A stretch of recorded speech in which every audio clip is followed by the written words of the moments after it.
प्रचार प्रसार है वो गुप्त है। इसका क्या मतलब हुआ, जरा विचार करो। अरे प्रचार प्रसार करने वाले को इतना प्रचार प्रसार करना है ज्ञान का, सत्य का, न्याय का, कि वो प्रचार प्रसार करते हुए खो जाए, गुप्त हो जाए। हम भारत का प्रचार करें करें करें करें, भारत कहीं दिखे ना।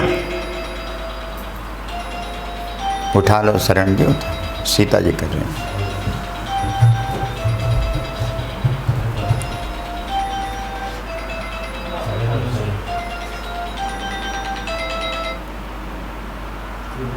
भारत, भाई भारत दिखना चाहिए ना।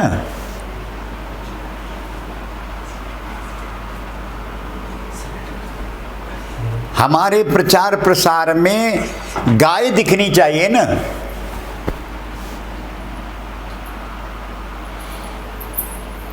तुम्हें लोग देखें तो गाय दिख जाए।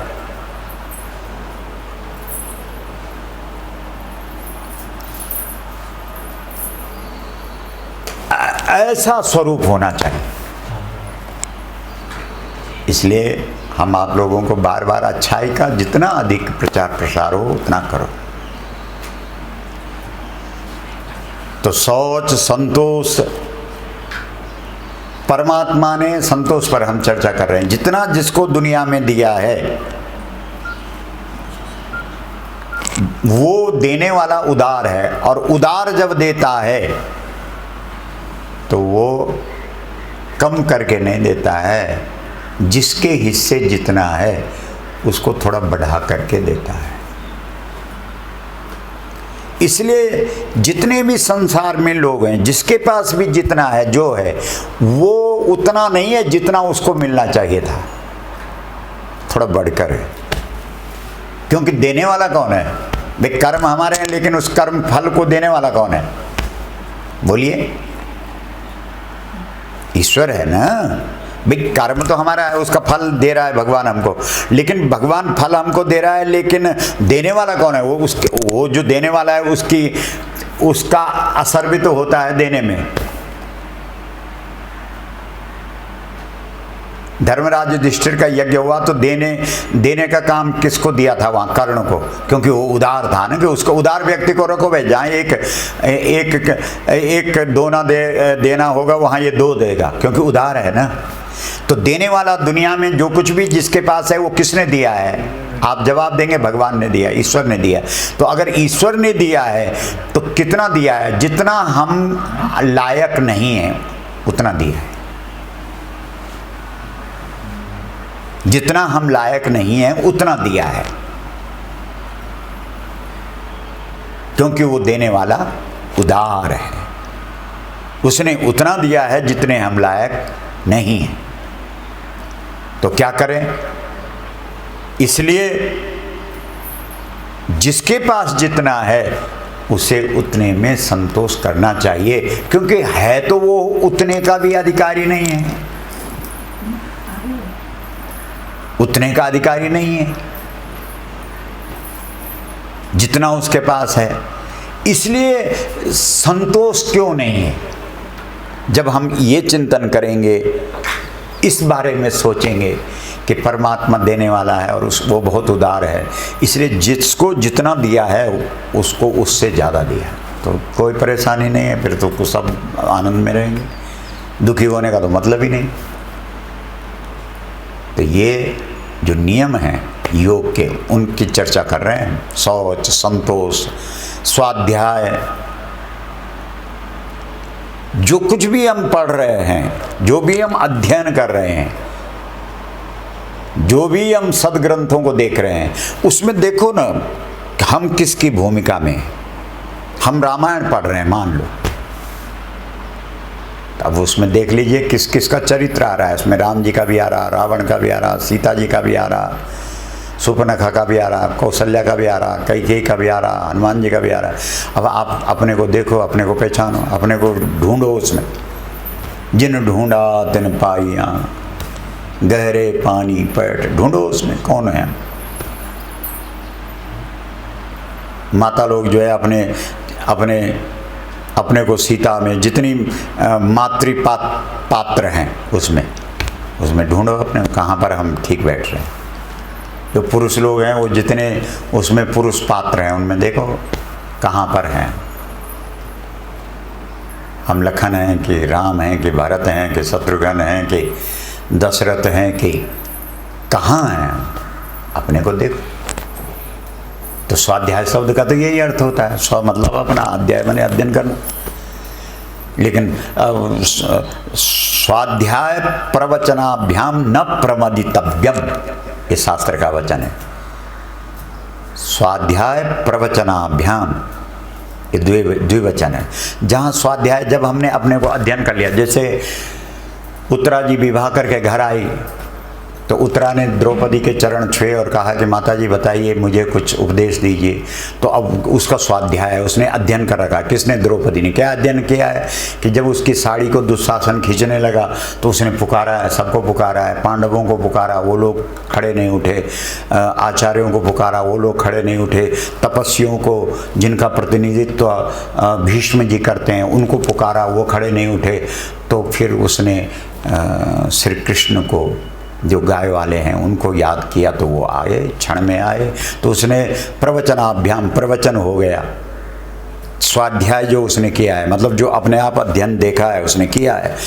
अपना अनुभूत ज्ञान ही दूसरे को बताना चाहिए। नहीं तो वो तुलसी जी की चौपाई है, पर उपदेश कुशल बहु तेरे, पर उपदेश कुशल बहु तेरे, पर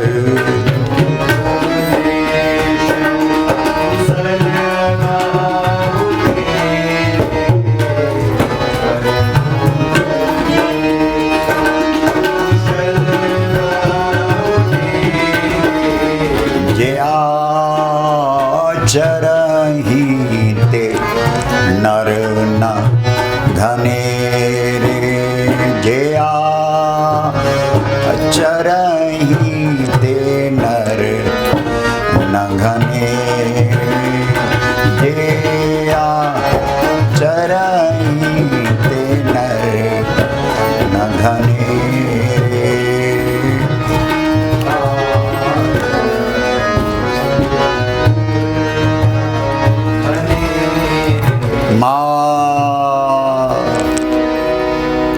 स्वाध्याय प्रवचनाभ्याम न प्रमदितव्यम।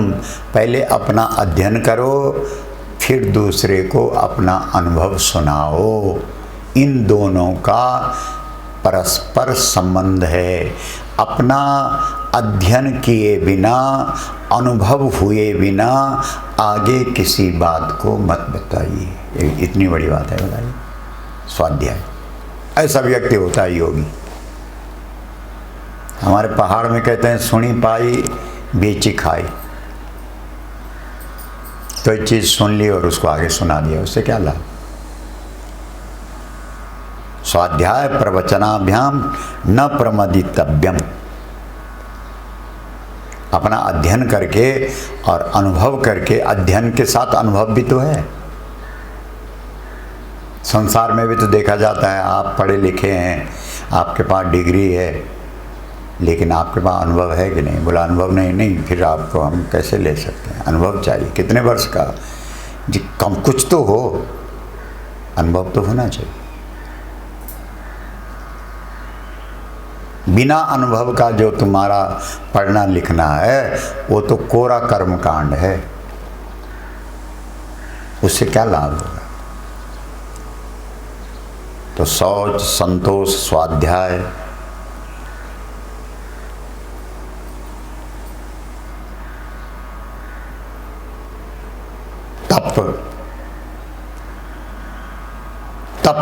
तप करो मैंने तपो। सूर्य तप रहे हैं,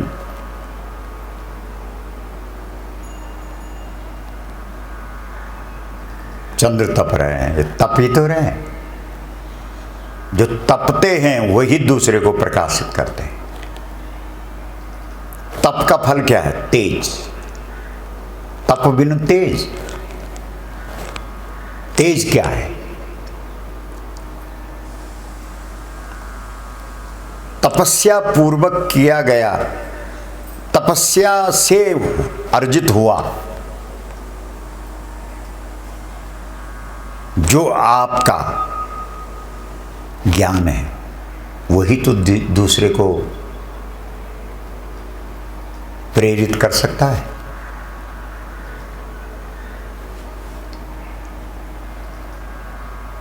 जिस ज्ञान में तप नहीं है, जिस कर्म में तप नहीं है, तप शब्द को उल्टा करो तो पत होता है। पत का मतलब गिरना है। तप नहीं किया तो गिर गए, खत्म है, कहानी समाप्त। और ईश्वर प्रणिधान, ईश्वर के प्रति समर्पण। हम मूल को ही भूल जाते हैं।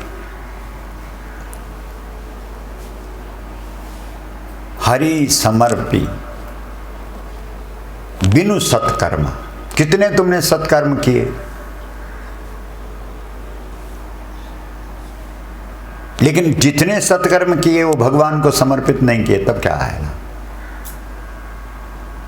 अपनी पद प्रतिष्ठा के लिए सत्कर्म करें, तो उस सत्कर्म का क्या औचित्य? तो ये केंद्र में ईश्वर हो। तो यम हो गया, नियम, फिर आसन। जितनी योनियां हैं उतने आसन हैं। वैसे भी आप देखते हैं, आप लोग सब देखते हैं, पढ़ते हैं, समझते हैं। कुकुटासन, मयूरासन, सर्पासन, मंडूकासन, बकासन, ये सब आसन पक्षियों के नाम से, पशुओं के नाम से।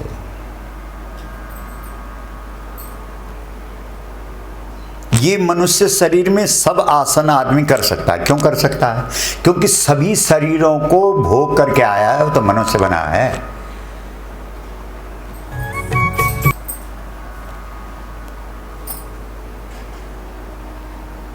हर शरीर को भोगा है उसने, तो इसलिए थोड़ा सा अगर हमको पहले कोई किसी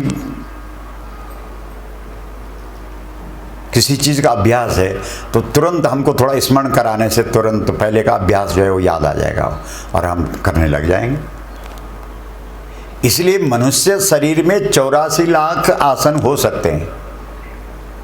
84 लाख योनियों में बहुनाम जन्मनाम अन्ते ज्ञानवान माम प्रपद्यते वासुदेवः सर्वमिति सब महात्मा सुदुर्लभा। श्रीमद् भगवद गीता।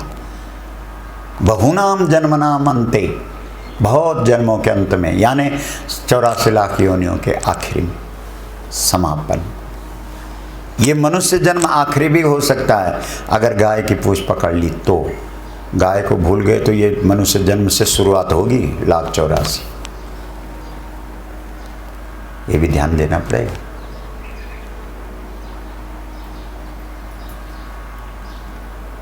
ये आखिरी भी है लेकिन ये शुरुआत भी है।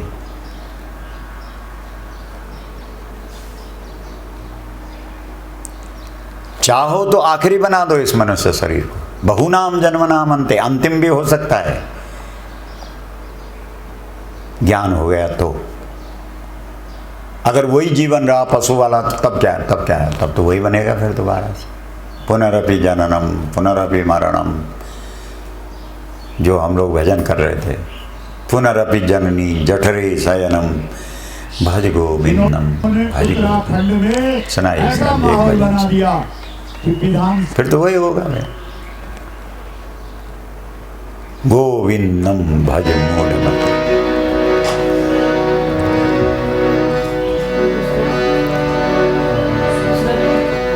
क्या भरोसा है क्या भरोसा है इस जिंदगी का।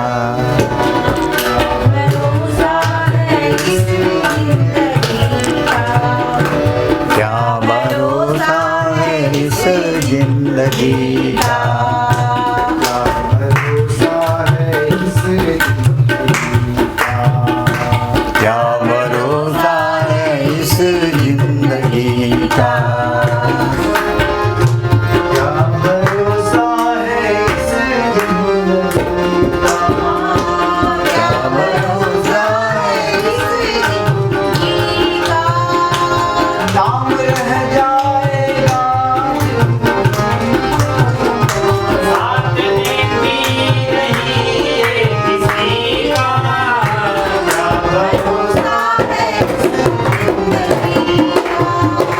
क्या भरोसा है इस जिंदगी का। क्या भरोसा है इस जिंदगी का। क्या भरोसा है इस जिंदगी का। वो नाम रह जाएगा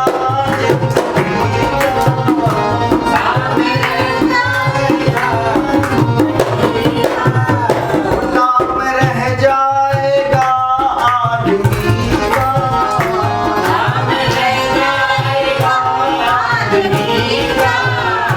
क्या भरोसा है इस जिंदगी का।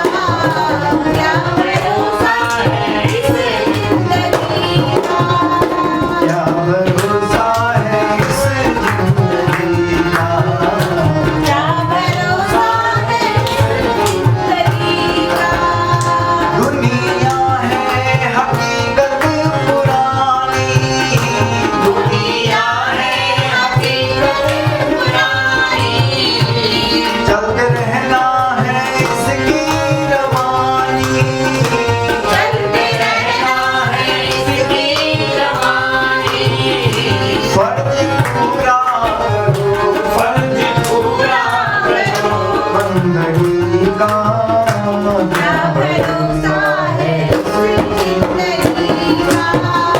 क्या पूरा करो बंदगी का। क्या भरोसा है इस जिंदगी का। क्या भरोसा है इस जिंदगी का। क्या भरोसा है इस जिंदगी का। हम रहे ना मोहम्मद रहेंगे। हम रहे ना मोहब्बत रहेगी। दास्तां अपनी दुनिया कहेगी। दास्तां अपनी दुनिया कहेगी। वो नाम रह जाएगा आदमी का। नाम रह जाएगा आदमी का।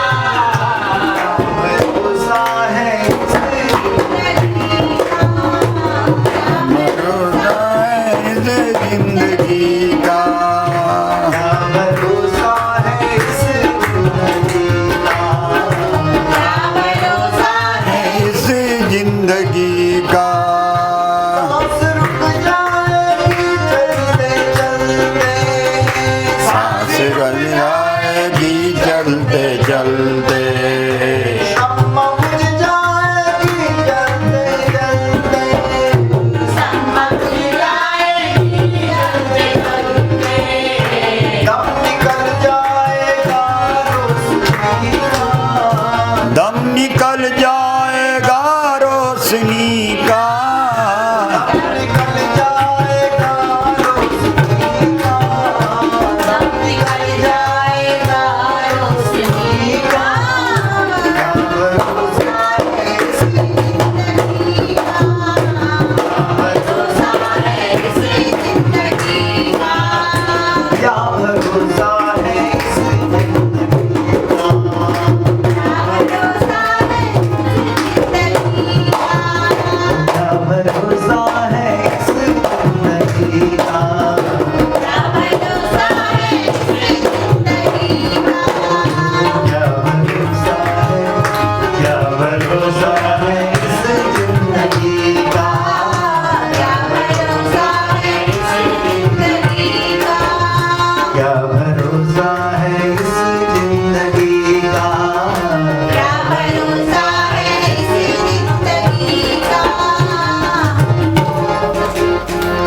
बोलिए गौ माता की मां।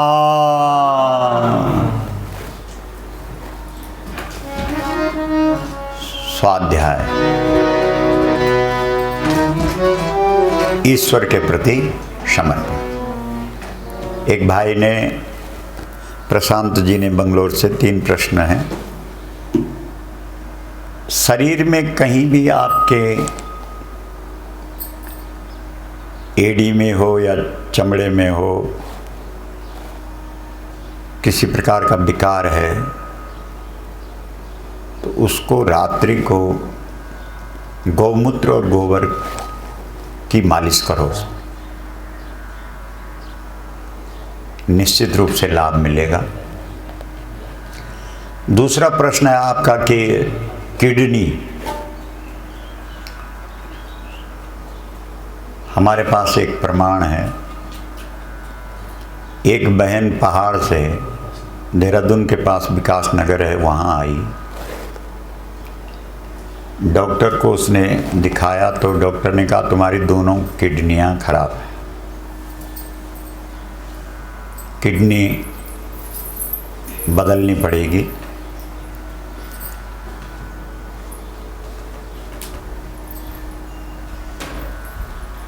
इसमें बहुत खर्चा आएगा। वो पति पत्नी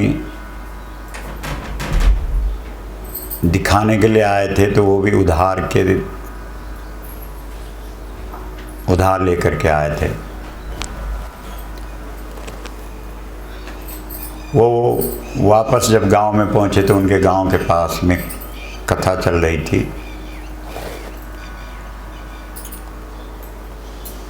वो दोनों पति पत्नी कथा सुनते हैं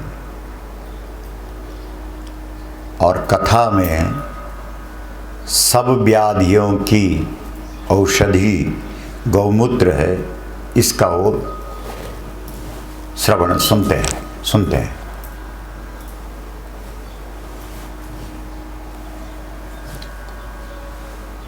उस माता ने सुबह शाम 2 समय, उसके घर में गाय थी और वो सुबह गाय के पास जाती, आधा गिलास गौमूत्र लेती, उसे पीती और शाम को भी, सुबह खाली पेट और शाम को भोजन से कम 2-2.5 घंटे पहले। इस प्रकार से उसने 2.5 साल तक गौमूत्र का सेवन किया और दोनों किडनियाँ उसकी ठीक हो गई। बोलो गौ माता की। जब दोबारा से वो उस डॉक्टर के पास गए और उसने कहा कि ये क्या कर दिया तुमने, कौन सा औषधि कहाँ से किया, क्या किया, तो वो लोग वहीं से हमको फ़ोन करते हैं और कहते हैं गुरुजी ऐसा ऐसा हुआ है, और दोनों पति पत्नी रो रहे थे। तो कुल मिला करके तीसरा प्रश्न आपने किया है कि याद नहीं रहता है। एक बालिका है, तो हम लोग छत्तीसगढ़ में गए थे, दुर्ग जिला है वहाँ। एक गांव का किसान आया, उसने कहा गुरुजी कमाल हो गया। हमने कहा क्या हुआ? बोला हमारी एक बेटी थी, 4 वर्ष से एक स्कूल में हमने उसको दाखला दिलवाया था, लेकिन वो एक अक्षर नहीं बोल पा रही थी, इतनी मंद बुद्धि थी। लेकिन हमने गौ कथा सुनी, उसके बाद हमने गाय के घी की उसके पैर के तलवे पे 15 दिन कांसे की कटोरी से रगड़ा और उसकी मालिश की, और वो लड़की इतनी, उसकी बुद्धि की प्रखरता बढ़ गई, प्रज्ञा शक्ति का इतना उसका विकास हो गया कि उसने 11वीं कक्षा में जो प्रश्न हो रहे थे उन प्रश्नों का जवाब भी दे दिया। बोलो गौ माता की। तो ऐसा करिए। और ये बातें तो हमने कई बार कही हैं, आज आपने पूछा है तो अच्छा है, इसको करो। हमने कल भी चर्चा करी थी कि ऐसी संसार में कोई व्याधि नहीं है। ये धेनुमानस वेदों का, पुराणों का, उपनिषदों का, धर्मशास्त्रों का सार है। जो उसमें है ये कहीं बाहर से नहीं, पुराणों में, उपनिषदों में, वेदों में। और हमने एक दिन चर्चा भी करी थी कि काशी विद्वत परिषद के द्वारा ये ग्रंथ को प्रमाण पत्र मिला है। वो प्रमाण पत्र भी हमने सबके सामने रखा है, ग्रंथ में है। इसलिए एक एक बात को, यही तो हमको कई हमारे गौभक्त यही तो आश्चर्य कर रहे हैं। जैसे महाभारत के अंदर धर्मराज युधिष्ठिर से अभी भी कर रहा है, वो सीटी बज रही, तुम लोग नहीं सुनते, बीच में वो बिसिल मरती है उसको, या नीचे रख दो उसको, ऊपर रखना भी कोई जरूरत।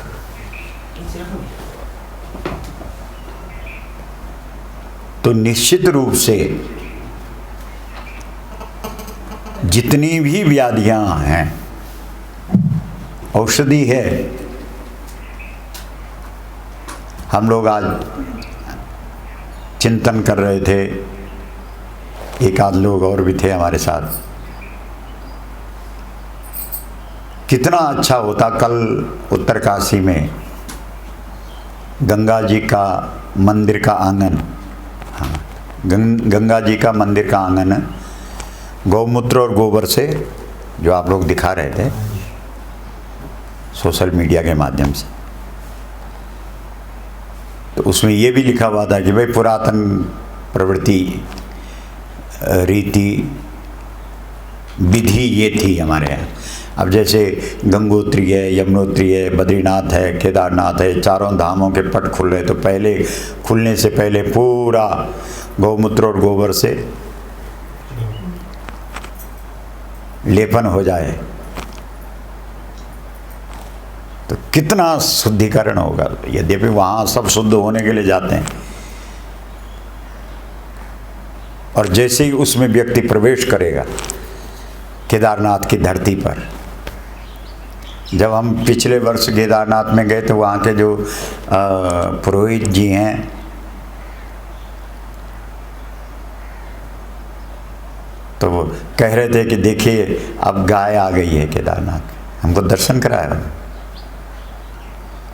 और बोला ये पहली बार ऐसा हुआ है केदारनाथ में गाय।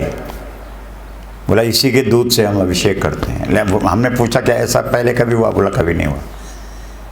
बोला देखिए गौ कथा का परिणाम है।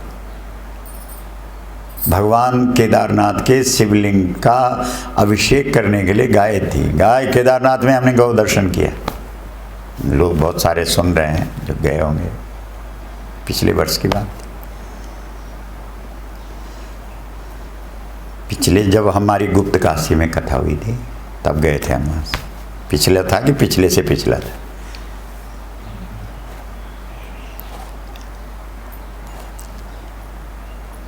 तो कितना अच्छा होता अगर भारतवर्ष, चीन ने चारों तरफ हो रहा इस वायरस को फैलाया है, लेकिन चीन ने अपनी परंपरागत औषधियों से इसका उपचार भी किया है। और परंपरा औषधि में क्या है उसका? अदरक, धनिया, हल्दी। उसके पास तो संजीवनी भी नहीं है, क्योंकि संजीवनी के लिए तो भारत में ही आना पड़ेगा। संजीवनी तो यही हमारे धर्म ग्रंथ। इस बात को हम बार बार कह रहे हैं, आप लोग समझ रहे नहीं समझ रहे, लेकिन हम इस बात को आपको बार बार समझाने का प्रयास कर रहे हैं कि हमारे यहाँ प्रतीकात्मक है। जैसे आपको रामायण की पोथी चाहिए, तो कोई सचमुच रामायण पोथी के महत्व को समझने वाला होगा तो उसने रामायण की पोथी उपन्यास की तरह थोड़ी रखी होगी। आप किसी के घर में जाओ, भाई साहब रामायण होगी, फलां उपन्यास होगा, गौदान उपन्यास होगा। बोला हाँ है। गया जहाँ उसने पुस्तकें रखी थी वहाँ से एक छोटी सी पुस्तक लाई, बोला ये है गौदान उपन्यास। लेकिन उसी व्यक्ति ने कहा कि भाई साहब आपके यहाँ रामायण होगी, जहाँ से आपने गोदान उपन्यास लाया वहीं से लाइए ना। तो कहेगा नहीं नहीं, रामायण मैं वहाँ थोड़ी रखता हूँ। वो पूजा घर में जाएगा, रामायण लाएगा, लेकिन रामायण कैसी रखी होगी उसने? उसके नीचे आसन होगा, उस रामायण पर उसने रुमाला बांधा होगा, वस्त्र बांधा होगा, बड़े सम्मान के साथ रखा होगा उसने ग्रंथ। हमारे यहाँ गुरु ग्रंथ साहिब का, रामचरितमानस का या कहीं भी अखंड पाठ होता है तो समापन पर उस पर जो रुमाला चढ़ाते हैं, प्रतिष्ठा देते हैं, आरती होती है, सम्मान होता है। कहीं हमसे भूल नहीं हो गई हो, कहीं हमसे अपमान न हो गया हो इस ग्रंथ का, हम आर्त होकर के आपके सामने विनम्र भाव से पापो हम पापात्मा पाप संभवा, हमसे गलती हो सकती है, अपराध हो सकता है, हम उसके लिए अपराध स्वीकार करते हैं और आरती कर रहे हैं। ये मतलब है आरती का, छोटा सा मतलब है कि एक बत्ती जला दी मेरा में, हर चीज़ का अभिप्राय। तो इस प्रकार से हमारे धर्म ग्रंथों में रामायण है, भागवत है, वेद है, उपनिषद हैं, जो बात लिखी होगी वो सीधा ऐसा, जो आपके पास कोई बहुमूल्य चीज़ है उसको आप खुले रखते हैं। आपके घर में जो लोहे के बर्तन हैं या स्टील के बर्तन हैं या आजकल तो वो सब कहीं भी पड़े हैं, रसोई में पड़े हैं या कहीं भी रखे हैं, लेकिन जो सोने का पात्र है वो कहाँ रखा है? उसके लिए तो अलग जगह बनी है। जो स्वर्ण आपके पास स्वर्ण धातु है उसको तो आपने संदूक के अंदर, एक दूसरा संदूक है उसमें रखा हुआ है। तो जो जितनी कीमती चीज़ होती है उतना उसको व्यक्ति, ये व्यवहार की बातें हैं, संभाल के रखता है। संजीवनी जैसी औषधि को गोस्वामी तुलसीदास जी और न कहें रामचरितमानस में, ऐसा कभी हो सकता है?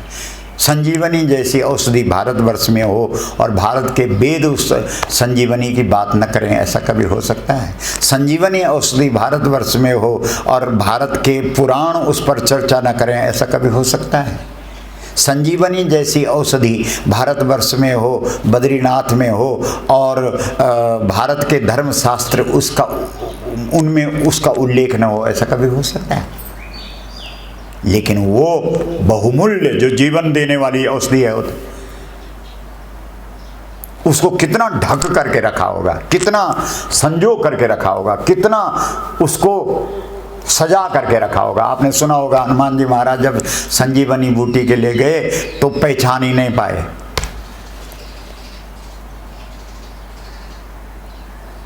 ऐसा श्रृंगार है उसका, पता ही नहीं लगे कौन सी है वो बूटी। हिमालय में तो जितनी भी वनस्पति है सबका श्रृंगार है। आप देखिए, एक एक पत्ते का श्रृंगार है, एक एक पुष्प का श्रृंगार है, एक एक कुसा का श्रृंगार है, एक एक घास का श्रृंगार है। प्रकृति ने सजा रखा है उसको। इसलिए हिमालय की तो हर औषधि सजी हुई है। तो आपने सुना होगा कि हनुमान जी महाराज जब द्रोणाचल पर्वत पर गए तो उनको ये लगता था कि वो अलग सजी हुई होगी, अलग चमक रही होगी और मैं उसे उखाड़ के ले आऊँगा, मैं ले आऊँगा उठा करके। लेकिन जब हिमालय में गए तो वहाँ देखा तो वो तो सारा ही हिमालय सजा हुआ है। हिमालय की तो हर वस्तु सजी हुई है। कालिदास जी ने हिमालय की वंदना के साथ कुमार संभवम का शुभारंभ श्री गणेश किया है। अस्तुत्तरस्याम दिश देवतात्मा हिमालयो नाम नगाधिराजा पूर्वा परोतोय निधिव गाह्य स्थितः पृथिव्या इव मानदंडः। उनके लिए तो यहाँ की हर औषधि सजी हुई है। ये प्रतीकात्मा है। भाई जैसे हमने आपको प्रमाण दिया कि रामायण रखी होगी तो ऐसे ही थोड़ी रखी होगी, खुली रखी, सजा करके रखी होगी, उचित स्थान पर रखी होगी, उचित वस्तु के ऊपर रखी होगी, जिसके ऊपर उसको रखा जाना चाहिए उसके ऊपर रखी होगी, उसको ढक करके रखा होगा, सजा करके रखा होगा, श्रृंगार करके रखा होगा। संजीवनी बूटी भी ऐसी ही थी, इसलिए पूरा पहाड़ उठाया बोला हनुमान जी ने।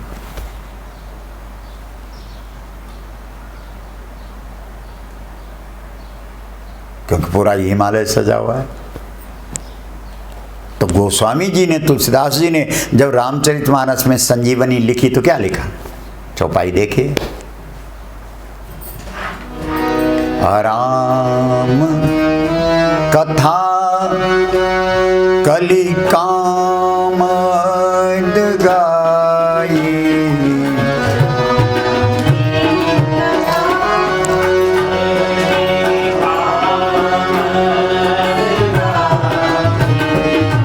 राम कथा कलि कामद गाई,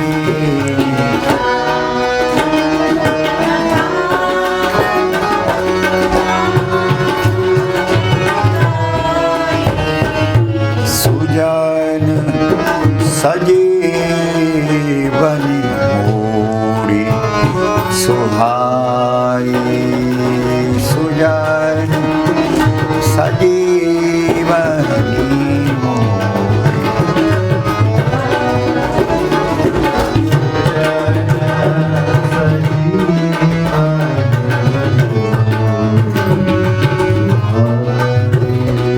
सुजन सजीवन मोरी सुहाई,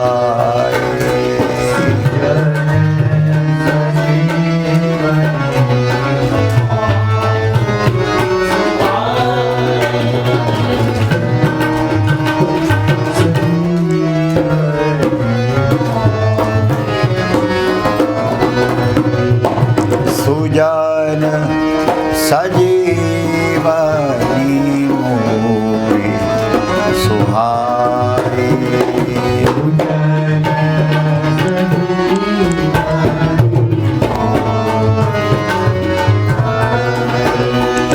सुजन सजीवनी मोरी सुहाई,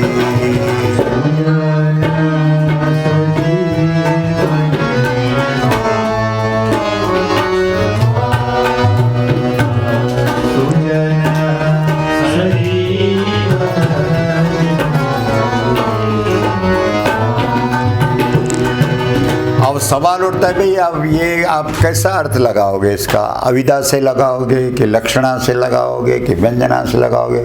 बोला वस्तु कैसी है वैसा अर्थ लगेगा। भाई संसार में भी तो देखते हो, वस्तु कैसी है वैसा अर्थ दिया जाएगा उसको। अर्थ मतलब शब्द का अर्थ, अर्थ मतलब धन, अर्थ मतलब प्रयोजन, अर्थ का भी एक ही अर्थ है क्या? कैसे अर्थ लगेगा? वस्तु कैसी है? बोला संजीवनी है, तो फिर सामान्य अर्थ लगेगा? नहीं। सामान्य अर्थ तो ये हो सकता है कि भाई सुजन सजीवनी मोरी सुहाई, राम कथा कलि कामद गाय। राम कथा जो गाय है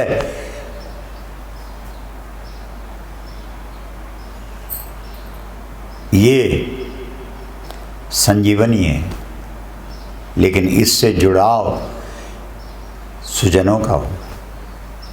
लेकिन भाई संजीवनी है तो सामान्य अर्थ थोड़ी लगे, यहाँ तो लक्षणा और व्यंजना लगे, तो रूपक है।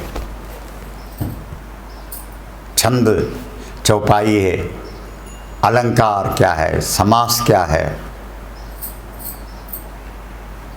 इसीलिए तो समुद्र का पानी सीधा सीधा पीते हो तो पिया जाता है, तो खारा है। लेकिन समुद्र का पानी उसका पीने का ढंग है, कैसे पियोगे? सूर्य के द्वारा शोषित होगा। अब जाओ पहले सूर्य के पास, फिर उसके मेघ बनेंगे, बादल बनेंगे, बनाओ बादल, फिर वो बादल बरसेंगे, फिर वो कहीं गड्ढे में इकट्ठा होगा, फिर वो जल कहीं आपको उपलब्ध होगा, तब वो पीने लायक हो। इतनी बड़ी बातें हैं। इसलिए ये जो हमारी गौ माता है ये संजीवनी है, संपूर्ण औषधियाँ इसी के पास हैं। संपूर्ण औषधियाँ इसके पास, और सभी औषधियों को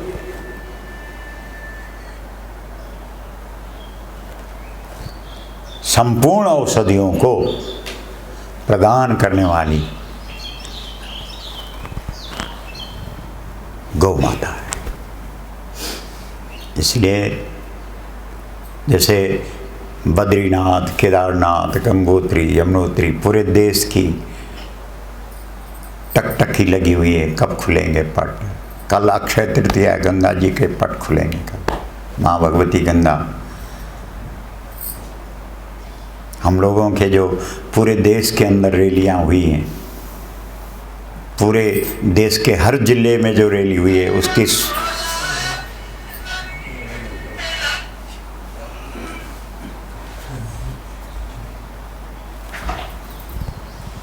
तो बहुत आवश्यक है। हमने तो बंद कर दिया ना।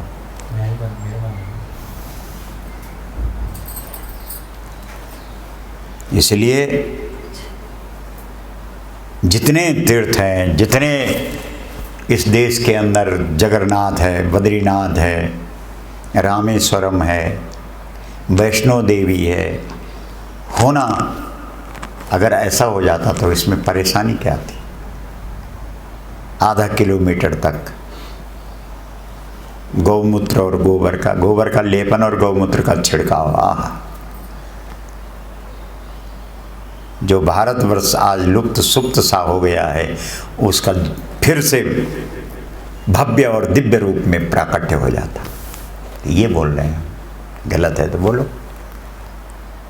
अब ये बातें सब तक पहुंचानी चाहिए कि नहीं। जितने तीर्थ हैं सब बंद पड़े हैं आज, जितने धार्मिक स्थल हैं उनमें ऐसा क्यों नहीं हो सकता।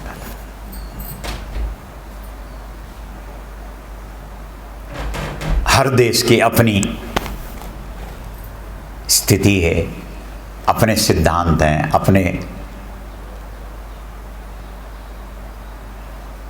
एक ही वनस्पति सब जगह, एक ही प्रकार का धान सब जगह थोड़ी पैदा होता है। अलग अलग स्थान में अलग अलग धान पैदा होता है। साठी कहाँ पैदा होती है? कौन सा धान है जिसकी रोपाई की है? अब एक ही लाठी से सबको हाँकोगे, ऐसा थोड़ी होता। गौओं को देख लो, महाराष्ट्र की गौएं कैसी हैं। यहाँ उत्तराखंड में दिखाओ जरा कहीं वैसी गाय जिनके वो लंबे लंबे सींग। गुजरात की गाय है, कौन सी गाय? गिर गाय। लेकिन आज जहाँ देखो बोला ये दूध ज़्यादा देती है। अरे गुजरात की गिर गाय गुजरात में रहेगी, यहाँ कैसे चलेगा काम? बोला नहीं ये गुजरात की है तो इसको हर जगह जा सकती है। अच्छा, ऐसा होता है क्या? पहाड़ में पहाड़ की गाय हो, राजस्थान में राजस्थान की गाय हो, नागौरी गाय हो, थारपारकर गाय हो, काकरेज गाय हो, जंगल में गुजराती, ये राजस्थान की गाय। अब इस पहाड़ में जाएंगी गुजरात की गाय। हमारे भारती जी की बेटी ने तो वो जो गुजरात की गाय है उसका दूध पिया और 2 दिन तक उल्टी करती रही। फिर यहाँ से दूध गया यहाँ की पहाड़ की गाय का, तब कहीं उसको है ना ऐसा। तुम लोग ले गए थे ना कहाँ है जहाँ पर ये आगे गिर। तो कहने का अभिप्राय है कौन सी गाय कहाँ है। ठीक है, गिर गाय 120 लीटर तक दूध देती है, अच्छी बात है। लेकिन गिर गाय का 120 लीटर दूध और पहाड़ की गाय का 1 लीटर दूध, जब उसकी पौष्टिकता और उसकी ऊर्जा देखोगे तो बराबर होगा। बोलो गौ माता की माँ। पंजाब की गाय साहिवाल है। अलग अलग प्रदेश में गाय अलग अलग है। एक लाठी से कैसे हाँकोगे? इसलिए भारतवर्ष में कोई बीमारी है, कोई महामारी है तो उसको दूर करना है तो गाय पर। आज सोशल मीडिया में हम देख रहे थे एक सांसद लोकसभा में, वो भी है ना शरण जी, जो आप दिखा रहे थे, सांसद थे ना वो, जो उमेश जी ने भेजा है। संसद के अंदर बोल रहा है कि मैंने जो है, मुझे कैंसर हो गया था और मैंने गौमूत्र का सेवन किया और उसके बाद में ठीक हो गया। बताइए, संसद में बोल रहा है एक माननीय सांसद, अपनी भावना, अपनी जो प्रैक्टिकल बात है उसको वहां रख रहा है। इस पर क्यों नहीं हो रहा है चर्चा? ये सब क्या है?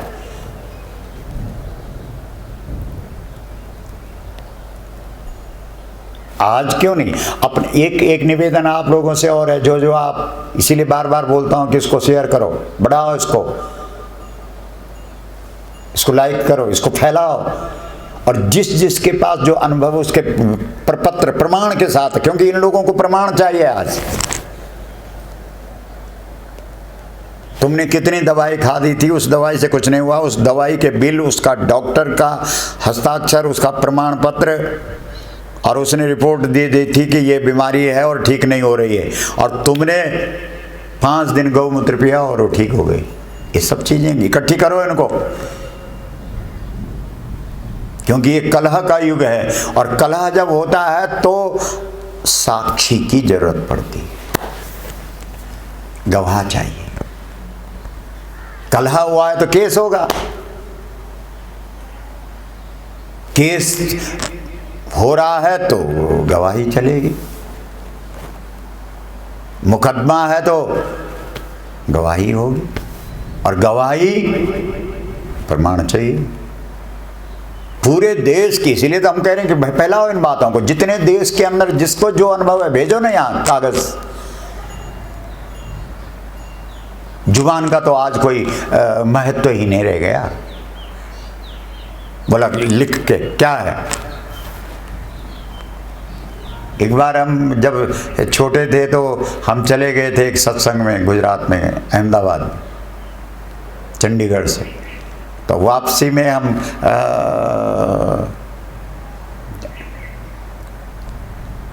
टिकट तो था हमारे पास, लेकिन हम दूसरे डिब्बे में बैठ गए। पहली यात्रा थी हमारी वो रेल की। तो एक सीट पर हम लेट गए, खाली थी तो लेट गए। तो अब वो आए जो उसमें रहते हैं टीटी, बोला टिकट, तो हमने दिया। बोला तुम्हारा यहाँ का टिकट थोड़ी। तो हमने कहा यार हम पहली बार आए हैं, आपको जहाँ का भी है देख लो, जैसा भी है। हमने खाली देखा तो हम लेट गए। तो उस व्यक्ति का जवाब हमें आज तक याद है। बोला पूरा राष्ट्रपति भवन खाली है, जाके लेट जाओ वहाँ। ये कभी नहीं मिटेगी ये बात। तो फिर उसके बाद सचमुच हमारे पास कोई जवाब नहीं था। क्या जवाब था? उसने जवाब ही ऐसा दिया। हमने कहा ना कि भाई खाली थी तो हम लेट गए। उसने कहा भाई पूरा राष्ट्रपति भवन खाली है, जाके लेट जा। तो हम मौन हो गए। हमने कहा क्या करना है? बोला करना क्या, उतर नीचे। बोलिए गौ माता की माँ।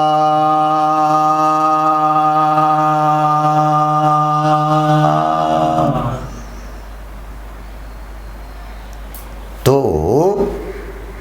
सकल औषधियां हैं, इसको बढ़ाओ, प्रचारित करो। लेकिन कौन बोलेगा?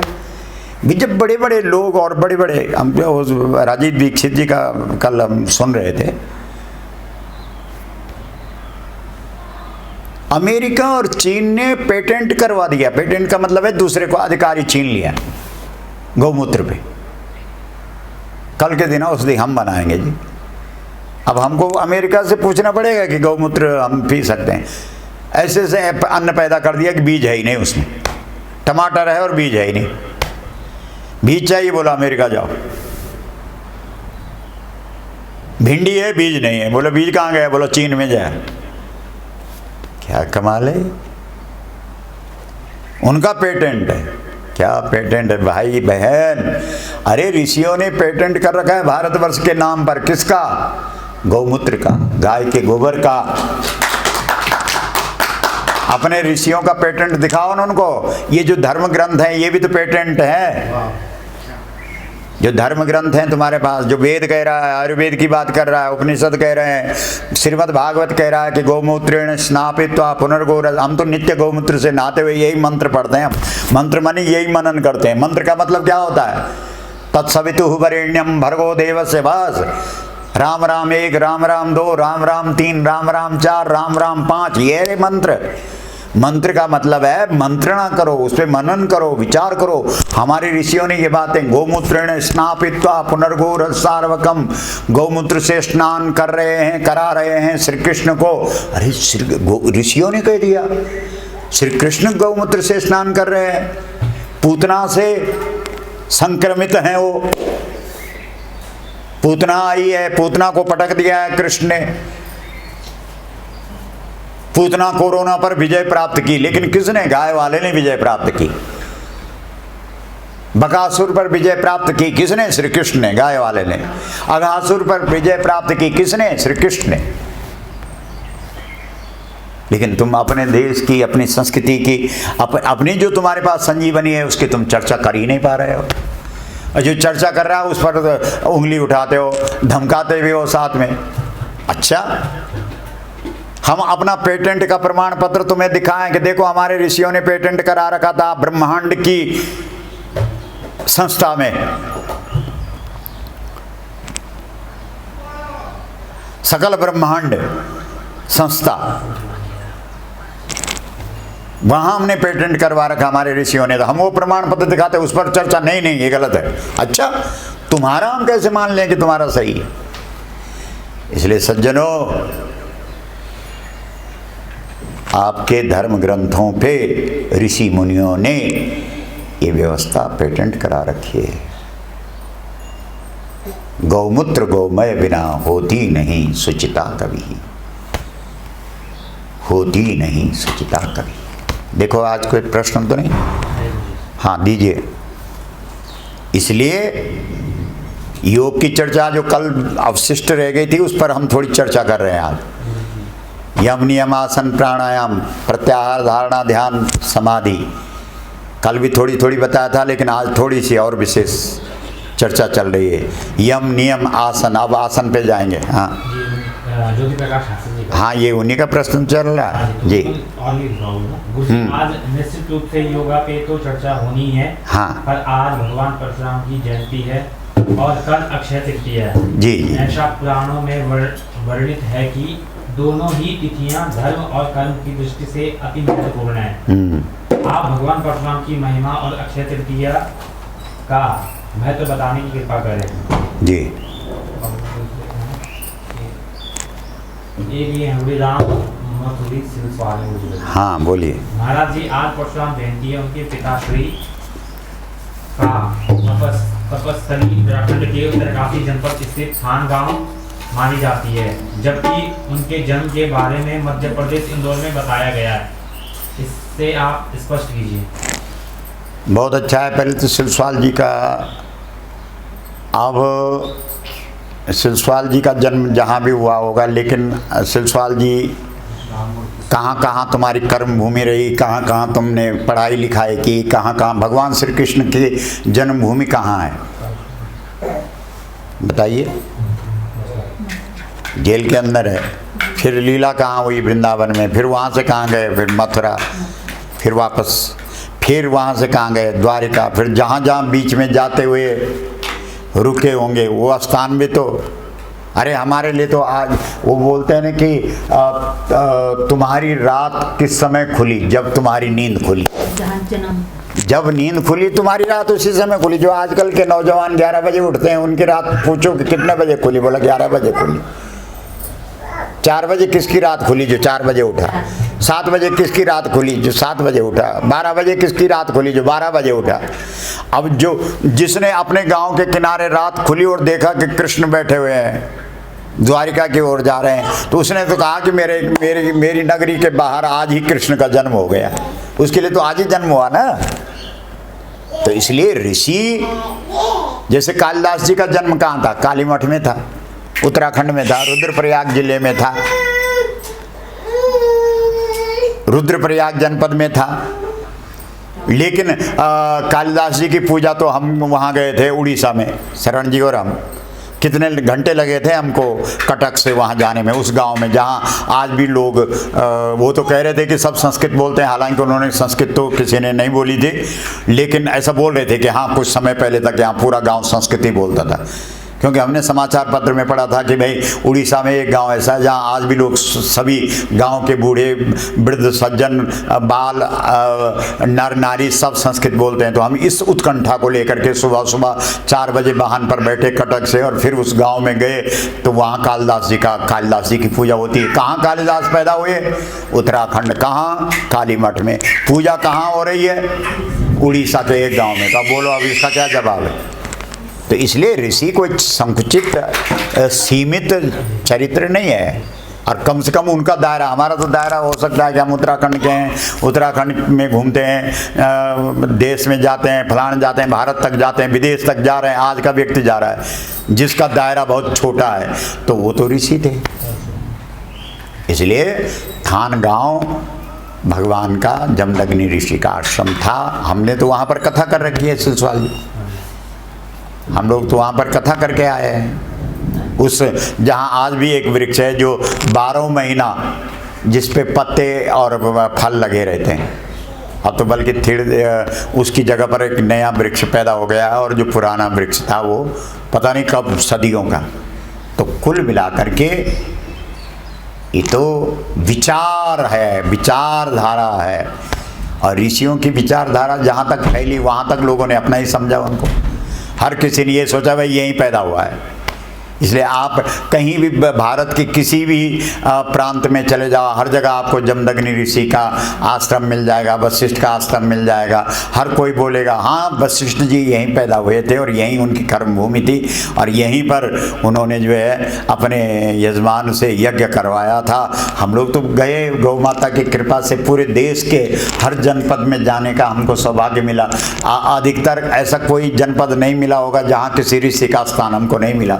तो हमको पहले तो हम इसी भ्रम में थे कि सारे ऋषि उत्तराखंड में ही थे, या यहीं उनका जन्म था, या यहीं वो रहते थे। लेकिन जब हम पूरे देश में घूमे तो हमको हमारी आंखें खुल गई। हमने कहा ये तो हर जगह है, और ठीक भी है, जो जितना महान होगा वो उतना व्यापक होगा, जो जितना महान है वो उतना व्यापक होगा। तो इसमें ये तो शिवपाल जी आप ऐसा इसको समझ लें, और हम आज अपने सभी जो जुड़े हुए हैं चर्चा से हमारे भाई बहन, उन सबको आज परशुराम जयंती की बहुत बहुत शुभकामनाएं हैं। और एक बात ध्यान रखना, जब भी आप हमारे इस चर्चा से जुड़ते हैं तो हम बार बार आपको कहते हैं कि भाई कि कौन सी वस्तु है और किस तरीके से उसका अर्थ होगा, ये ध्यान रखना पड़ेगा। भाई संजीवनी की बात आई कि गाय संजीवनी है, और आप कह रहे हैं कि भाई राम कथा कलिकामत गाय सुजन संजीवन मोरी सुहाय, आप अभिधा से अर्थ कर रहे हैं। अरे संजीवनी है, कितनी महान चीज़ है, सोना है भाई। ये तुझको आंगन में थोड़ी मिलेगा कि किसी ने आंगन में गेट पे फेंक रखा होगा, वो तो अंदर जो तुम्हारा तिजोरी है, उस तिजोरी के अंदर में जो दूसरा ताला लगा हुआ खाना होगा उसमें कर रखा होगा तुमने बंद, वो भी पता नहीं कितना, या लॉकर में कहीं बैंक वैंक में डाल रखा हो, उसको ऐसे रखोगे क्या? तो इसी प्रकार से जो भी चरित्र हम लोग लेते हैं, उस चरित्र में गौ माता का स्मरण करके क्या दिव्यता है, क्या भव्यता है, क्या लक्षणा है, क्या व्यंजना है, क्या गूढ़ तत्व है, क्या रहस्य है, क्या मर्म है, इस प्रार्थना के साथ हम उस बात को रखने का प्रयास करते हैं। वैसे भी श्रीमद् भागवत के आरंभ में 88,000 ऋषि सूताख्याय कथा सारम मम कर्ण रसायनम। सूत जी कथा नहीं, कथा का सार बोलिए, कथा मत बताइए हमको। कथा का मतलब है सीधा सीधा अविदा। अगर आप कथा सुना रहे हैं तो आप अभिधा रख रहे हैं, अभिधा में अर्थ कर रहे हैं। बंदो गुरुपद पदुम परागा सुरु सुभाष सरस अनुरागा। गुरु जी के चरण कमलों में प्रणाम है, सुरुचिकारक है, सुगंधित है, अनुराग परक है, लेकिन जब आप बहुत गहराई में जाओगे तो भाई बंदो गुरु पद पदुम परागा, पद की वंदना नहीं है, पदुम परागा की वंदना है। तो आप पहले चरण को कमल बनाना पड़ेगा, फिर उस कमल पे पराग लेना पड़ेगा, फिर उस पराग को कौन पराग का भौरा बनना पड़ेगा, फिर मधु तब बंधु मांस सांग्रिम सपत्न्या कुछ बिलुलित माला, फिर कौन चरण रज ऐसी है जो तुम्हारे माथे की रेख को मिटा दे। फिर तुम पहुँचोगे गाय के पास, फिर गौ धूली पहुँचेगी, फिर गौ धूली तुम्हारे माथे पर लग जाए तो तुम्हारी माथे की रेखा बदल जाए। कितनी गहराई में चले जाओगे। गुरु कौन है? तो इसलिए परशुराम भगवान की चर्चा आज भगवान परशुराम का बहुत निश्चित रूप से परशुराम भगवान का प्राकट्य दिवस में पूरा विश्व आज भयग्रस्त है। और परशुराम भगवान का संकल्प यही था कि मैं इस पृथ्वी को निर्मल करूंगा, स्वच्छ करूंगा और जो अधिकारी लोग हैं उनके हाथ पर दूंगा। ये परशुराम जी का संकल्प था। तो हम थोड़ी योग की चर्चा पहले पूरी कर लेते हैं। तो अक्षय तृतीया तो कल है, उस पर कल थोड़ी सी करेंगे। तो यम नियम तक संक्षिप्त में चर्चा हो गई है। अब आसन है, तो इस पर भी चर्चा हुई थी कि भाई 84 लाख योनियों के बाद ये मनुष्य शरीर मिला है, तो जितने योनियां हैं उतने आसन हैं। तो आपको हर आसन में सिद्धि मिल जाए। सिद्धि क्या प्रमाण है कि आपको सिद्धि मिल गई? भाई प्रमाण ये है कि आप आसानी से आसन में 3.5 घंटे बैठ सकते हैं। तो आपने आसन पर नियंत्रण कर लिया है, बस ये है। ये जब गौ गंगा प्रतिष्ठा हिमालय यात्रा निकली थी और उसमें हमने जो महामहिम पूर्व प्रतिभा सिंह जी थी उनको हमने ज्ञापन दिया था, उसका जो दर्शन आपने किया पहले वाला दिखाइए। तो और जो धेनुमानस ग्रंथ है जिसकी हम लोग चर्चा कर रहे हैं, जो आज हमारे माननीय महामहिम इस देश में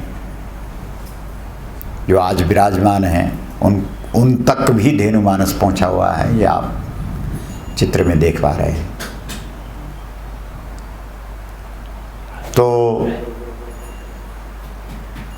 जब आसानी से, हाँ ये है, और ये हमारे जो उत्तर प्रदेश जो पूरे भारत का सबसे बड़ा प्रदेश है, और ये सब आपके पास ये प्रमाण है कि गौ माता को उत्तराखंड विधानसभा ने और हिमाचल विधानसभा ने विधानसभा से सर्वसम्मति से इस प्रस्ताव को पास किया है। देखिए, आप लोग सोच रहे होंगे बातें पूरे देश दुनिया को दिखाने लायक नहीं है, फिर बोलते हो कि लाइक शेयर क्यों करें।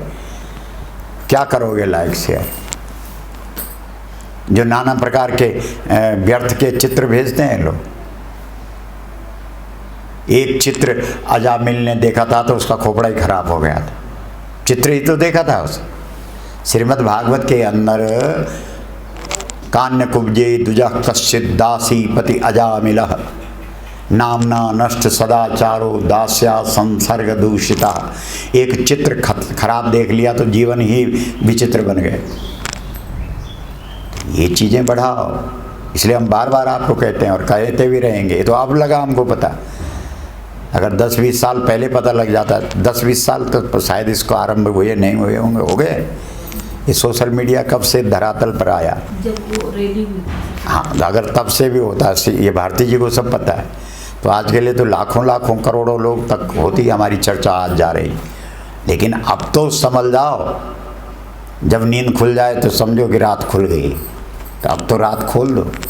हमारे पास तो ऐसे संसाधन ही नहीं है। हम लोग तो ये तो शरण जी उसको देख देख करके, उसको दबा दबा करके ये शुरू कर दिया। 2 कंप्यूटर जल भी गए। अब वो 2 कंप्यूटर भी तुमको जो है यहाँ लाने पड़ेंगे। परीक्षण में नुकसान तो उठाना ही पड़ता है। हैं, गाड़ी सीखते हो तो एक आध गाड़ी का जब चकनाचूर है ना, हमारे पास तो कई लड़के लोग आते रहते हैं, लड़ के गाड़ी चलाते हैं, जब ड्राइवर बन जाते हैं तो भाग जाते हैं, गाड़ियाँ तोड़ तोड़ के यहाँ छोड़ देते हैं। हमारे लोग बैठे हुए हों तो उनको भी दुर्घटनाग्रस्त करके चले जाते हैं। तो ये तो जो संसार है, तो नियम है यहाँ का, ये तो चलता रहता है यहाँ। तो इसलिए कुल मिलाकर के अब आप सब जो जुड़े हुए लोग हैं, आपको सबको हमारा, अब जिन लोगों के पास संसाधन होंगे, धन की अपेक्षा नहीं रखनी है। बाकी गौ भक्त कोई गरीब थोड़ी होता है। हमने कभी अपने को गरीब समझा ही नहीं। क्यों होंगे हम गरीब होंगे तो वो लोग जो गाय को भूल गए हैं। जो गौ को भूल जाता है वही गरीब होता है। जिसे गाय याद है वो संसार का सबसे धनवान और बड़ा आदमी। इसलिए आप सब लोग हमारे IT सेल के कार्यकर्ता हैं, है ना। सब लोग अपनी अपनी तरफ से ताकत लगाओ ना, बैठ जाओ ना। आजकल तो वैसे भी बैठे ही हो अंदर, अपना अपना कंप्यूटर लेके, अपना अपना मोबाइल लेकर के। जितने तुमने ग्रुप बना रखे हैं, किस किस, हमको तो पता भी नहीं। हम तो ये शरण जी ने आजकल हमको पकड़ा है, वो भी ऑफिस का फ़ोन के जरा देखो इस पर। और एक परसों कह रहे थे मुझे शरण जी कि पिताश्री इसमें देखो, आप इसको देखो सही, इसमें तो बड़ा नॉलेज है। तो कभी कभी समय लगता है तो हम देखते हैं, कोशिश करते हैं। अच्छी कोई चर्चा होती है तो उसमें हम शामिल भी होते हैं। अब हो रहे हैं, अभी तो किया शुरू। हमको लगता है ये नहीं होता, ये बंद वाला, तो हमने तो पकड़ना ही नहीं था वो फ़ोन। तो कुल मिला करके कहने का अभिप्राय यह है कि हर व्यक्ति का कर्तव्य बनता है। आप इसको बढ़ाइए। आप पूरे देश की बात कर रहे हैं, हम तो पूरे भारत की बात कर, भारत तक तो पहुंचाना है। विश्व की बात, विश्व से, विदेशों में से लोग जो है दूरभाष पर फ़ोन कर करके शब्द नहीं बोल पा रहे हैं, इतने प्रसन्न हैं। बोलो पता ही नहीं लग रहा है यहाँ तो कि भारत में है कि कहाँ है। तुम्हें भारतीय बना देती है गौ चर्चा। करि भोजन मुनिवर विज्ञानी, लगे कहन कछ कथा पुरानी। इसलिए हर व्यक्ति को, आपको इसका सदस्य बनना चाहिए। और जो लोग सहयोग करें, आज भी हम देख रहे थे एक संदेश आया था, एक भाई सहयोग भेज रहे थे, तो हम सब अभिनंदन कर रहे हैं। हम चाह रहे हैं कि जिन लोगों ने भी, जो भी सहयोग कर रहा है, चाहे कहीं भी किसी भी गौशाला में, हमारी कैम्बवाला में, थानों में, चोपड़दार में, और अपने नई टिहरी में, रुद्रप्रयाग में, कोटी का लोग, नई टिहरी के लोगों ने तो आज हमको सब सम्मिलित होकर के उन्होंने कहा गुरु जी कैसे चल रहा होगा। वो अपने गोसाई जी आए थे, डोभाल जी भेजा था, जो भेजा था, सहयोग भी किया है। तो कुल मिला करके हम सभी, और अपने विश्वम्बर जी कह रहे थे परसों, हमने कहा नहीं, तुम लोग सब गौ माता के भक्त हो और सब यथा सामर्थ्य, हमारा तो जो कुछ भी है वो सब गौ माता का है। और जो हम उसमें से ले रहे हैं वो तो गौ का हिस्सा। ऐसा कई लोग बोलते हैं ना कि दशांश गाय को देना, दशांश गाय का नहीं देना है, सब कुछ ही गाय का है। ये तो हमारी मजबूरी है कि अगर हमको उसमें से अपने उदर पूर्ति के लिए अगर हम कुछ उसको ले रहे हैं। बाकी हम लोग तो जब कथा वथा में जाते हैं तो उन लोगों को यही कहते हैं कि भाई डाल दो इसमें थोड़ी बहुत, जो कुछ भी तुम करना है। एक भाई कह तो रहते एक दिन कथा पे भी वो चर्चा कर रहे थे। तो इसलिए आप सबका निवेदन है, आग्रह हमारा आप सब से कि आप सब हमारे जैसे बड़े बड़े राजनीतिक दल होते हैं, हम तो अब हमको पता लग गया। अब तो हम शरण जी कह रहे थे कल कि अब एक दिन हमारा इस पर साक्षात्कार लो कि हमने चुनाव क्यों लड़ा, एक दिन हम पे साक्षात्कार हमारा ये लो कि केंद्रीय विद्यालय में आप रहे तो वहाँ क्यों छोड़ा, एक दिन ये साक्षात्कार लो कि गंगोत्री से दिल्ली तक यात्रा क्यों निकली, एक दिन इस पर साक्षात्कार लो कि 6 महीने तक यज्ञ क्यों हुआ, एक दिन इस पर साक्षात्कार लो कि 365 दिन मौन रहकर करके गायों के पीछे क्यों रहे, एक दिन इस पर साक्षात्कार लो कि धेनु मानस कैसे हो गया, एक दिन इस पर साक्षात्कार लो कि अपना इस देश के हर जनपद में ये यात्रा कैसी पहुंच गई, एक दिन इस पर साक्षात्कार लो कि दिल्ली के रामलीला मैदान में 3-3 बार की विशाल जन जागरण रैलियां कैसे हो गई, एक दिन इस पर साक्षात्कार लो कि इस देश के 29 राज्यों की राजधानियों में रैलियां कैसे हो गई। भाई होगी, करेंगे, बताएंगे हम आप कहाँ कहाँ रहे। तो जन्म यहाँ तो हमारे एक वो आचार्य जी हैं, हम लोग जब पहले कथा राम कथा करके और 4-5 बजे कथा पूरी हो जाती थी तो जंगलों में जा करके और वो अपना रजिस्टर ले करके रहते थे और हम उनको सुनाते रहते थे जन्म से लेकर के और कहाँ कहाँ क्या क्या हुआ। वो पता नहीं कहाँ उन्होंने उस रजिस्टर को डाल दिया या क्या कर दिया, क्योंकि यहाँ तो लिखा। एक बार हम लोग पुलिस लाइन मेरठ में थे तो किसी ने कहा कि आप कविता लिखो, तो हमने, क्योंकि उस वर्ष उत्तरकाशी में बाढ़ आ गई थी और बाढ़ में झील बनी थी ऊपर गंगा नदी से ऊपर, तो हम लोग उस समय मेरठ में थे। तो सहज रूप से माँ भगवती सरस्वती ने, आज भी हमको एक पंक्ति याद है कि थे विश्वनाथ मौन को साधे, काशी पर मुस्काते थे पर गंगाधर बनने का साहस नहीं कर पाते थे।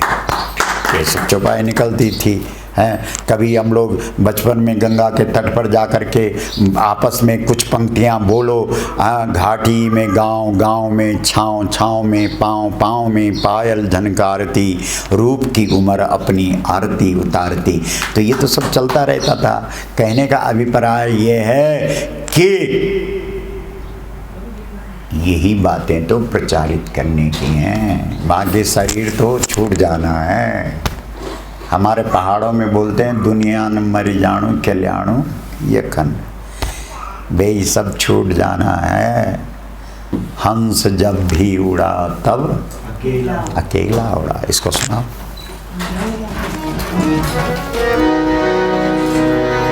जिंदगी में हजारों का मेला जुड़ा, जिंदगी में हजारों का मेला जुड़ा,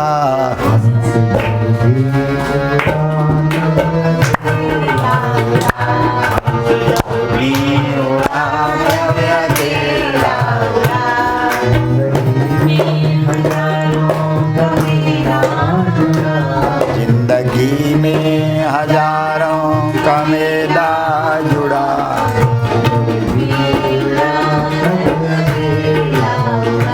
हंस जब भी उड़ा तब अकेला उड़ा।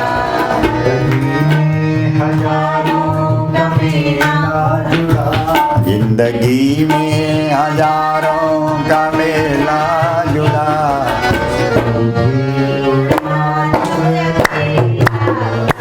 हम जब भी उड़ा तब अकेला उड़ा।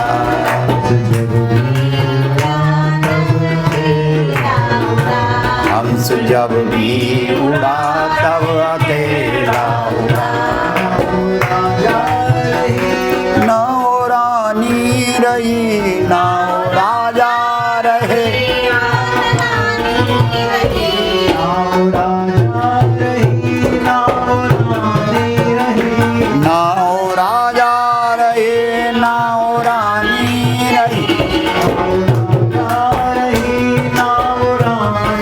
रही, नौ राजा रहे नौ रानी रही, राजा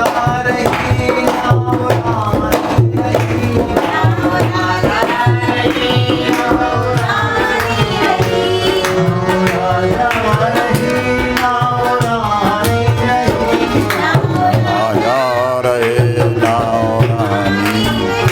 जो रहा बस वो एक कहानी रही, जो रहा भगत एक, जो रहा वो भगत एक कहानी रही।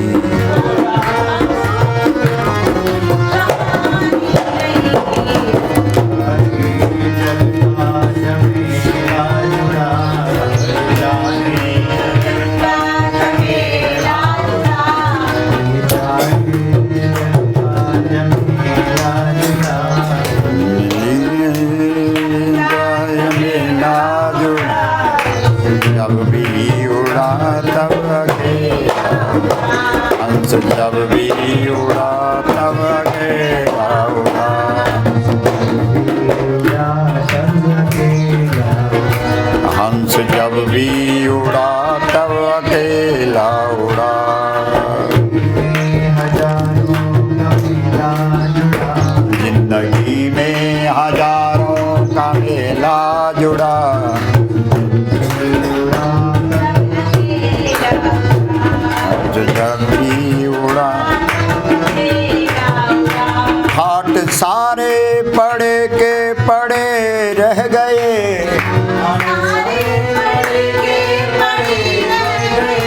हाथी घोड़े खड़े के खड़े रह गए।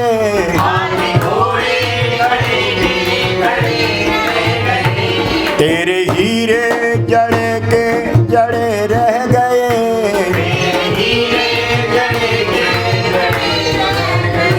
और खजाने गड़े के गड़े रह गए। लखपति की कमर ने ढेला जुड़ा। लखपति की कमर से न ढेला जुड़ा।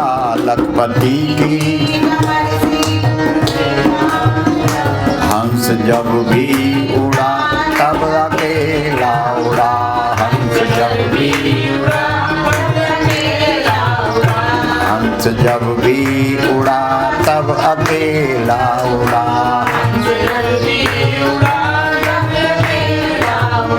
बेबसों को सताने से क्या फायदा। बेबसों को सताने से क्या फायदा। जो गिरा हो गिराने से क्या फायदा। गिराने से क्या। दुखी दिल को दुखाने से क्या फायदा।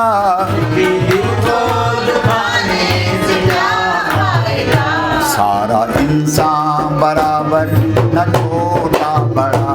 सारा इंसान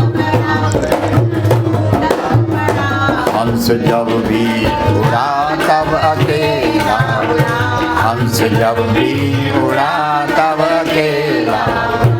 हंस जब भी उड़ा तब अकेला उड़ा। हंस जब भी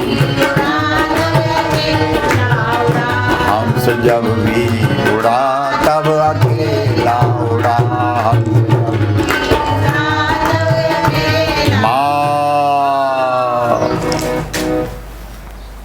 ये सब चीज़ें यहीं छूट जाएंगी हमारे साथ। तो जो हमने अच्छे अच्छे कर्म किए होंगे और गलत भी किए होंगे तो भी जाएंगे। कर्म ही साथ जाएगा। धन भी छूटेगा, परिवार भी छूटेगा, कर्म ही जाएगा। और विवेकशील लोग न धन की परवाह करते हैं न परिवार की परवाह करते हैं। वो तो केवल